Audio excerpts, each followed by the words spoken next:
ఇక ఒకసారి YouTuber Raavan case ఏంటి అన్నది ఒకసారి చూద్దాం రాజేష్ మనం. Joseph alias Ravan YouTuber custody petition అయితే విచారణ వాయిదా పడింది.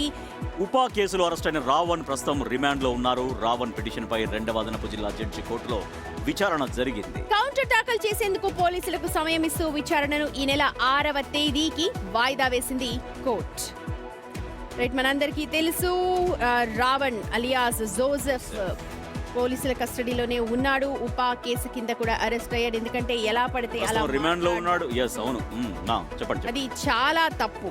అవును, స్పీచ్, రైట్ టు స్పీచ్ అని అంటాం, కానీ ఆ రైట్ టు స్పీచ్ లో హేట్ టు స్పీచ్ లాగా మారకూడదు. ఖచ్చితంగా ఇప్పుడు మనకు రాజ్యాంగం కల్పించిన హక్కు ఏంటి? వాక్ స్వాతంత్రపు హక్కు ఉంటుంది. కానీ అది దానికి కూడా లిమిట్స్ ఉంటాయి. దానికి కూడా ఎంతవరకు మాట్లాడాలి అనేది కూడా ఖచ్చితంగా దాంట్లో ఉంటాయి, ఆర్టికల్స్ ఉంటాయి. ఒకవేళ ఇట్లాంటి హేట్ స్పీచ్ అంటే ఎదుటి వారిని చాలా దారుణంగా కించపరిచే విధంగా మాట్లాడొద్దని కూడా దాంట్లో ఉంటుంది.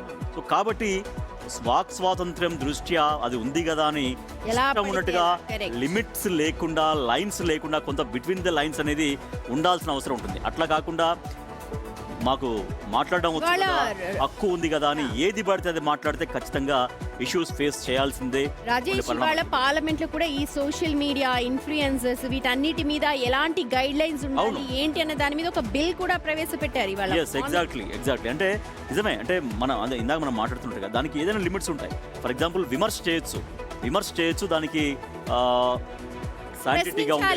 విమర్శ చేయాలి, అక్కడున్న ప్రాబ్లమ్ ని ఎన్లైటన్ చేయాలి ఖచ్చితంగా, అది మన రైట్ కూడా.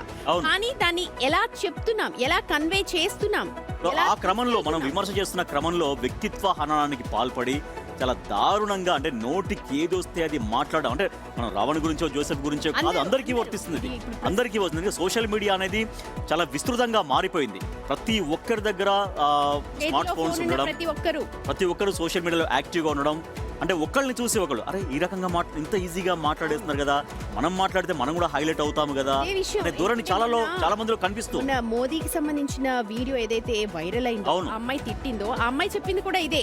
నా పక్కన వాళ్ళందరూ కూడా మోడీని తిడుతున్నారు, సో వాళ్ళతో ఇన్ఫ్లుయెన్స్ అయిపోయి నేను తిట్టాను, కానీ నాకు స్వతహాగా తిట్టాలని అనిపించలేదు, కానీ వాళ్ళందరూ తిడుతున్నారు కాబట్టి నేను తిట్టాను. ఆ తర్వాత అందరికీ సారీ కూడా చెప్పింది. సో ఇవన్నీ చూస్తూ ఉంటే నిజంగా ఒక గైడ్ లైన్స్ అవసరం.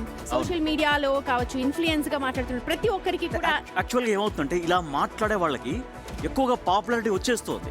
అంటే అందరూ చూస్తున్నారు, ఆ వీడియోస్ పైన కామెంట్స్ చేయడం కావచ్చు, ఆ వీడియోస్ ని విపరీతంగా షేర్స్ సర్క్యులేట్ చేయడం వల్ల ఏమైందంటే వాళ్ళకి ఎక్కువ పాపులారిటీ వస్తుంది. సో అందుకని ఇదేదో దీని బాగానే ఉంది ఈ రకంగా మాట్లాడుతుంటే పెద్దవాళ్ళని టార్గెట్ చేసుకొని మాట్లాడడం, అది ముఖ్యమంత్రి కావచ్చు, ప్రధానమంత్రి కావచ్చు, లేదంటే ఒక స్థాయిలో ఉన్న ఒక ఫిల్మ్ యాక్టర్ కావచ్చు, వాళ్ళని టార్గెట్ చేసి మాట్లాడితే ఆటోమేటిక్గా ఆ వీడియో వైరల్ అయిపోతుంది.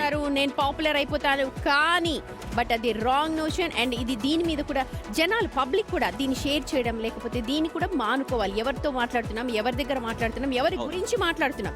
ఖచ్చితంగా ప్రజాస్వామ్యంలో ప్రశ్నించే హక్కు ఉంటుంది, విమర్శించేటువంటి హక్కు కూడా ఉంటుంది. కానీ అది ఎంతవరకు ఎలా ఉండాలి అనేది మాత్రం ఖచ్చితంగా మనం అది పాటించాలి. అది పాటిస్తేనే ఆ విమర్శ కూడా సద్విమర్శగా ఉంటుంది, ఒక మంచి సూచనగా.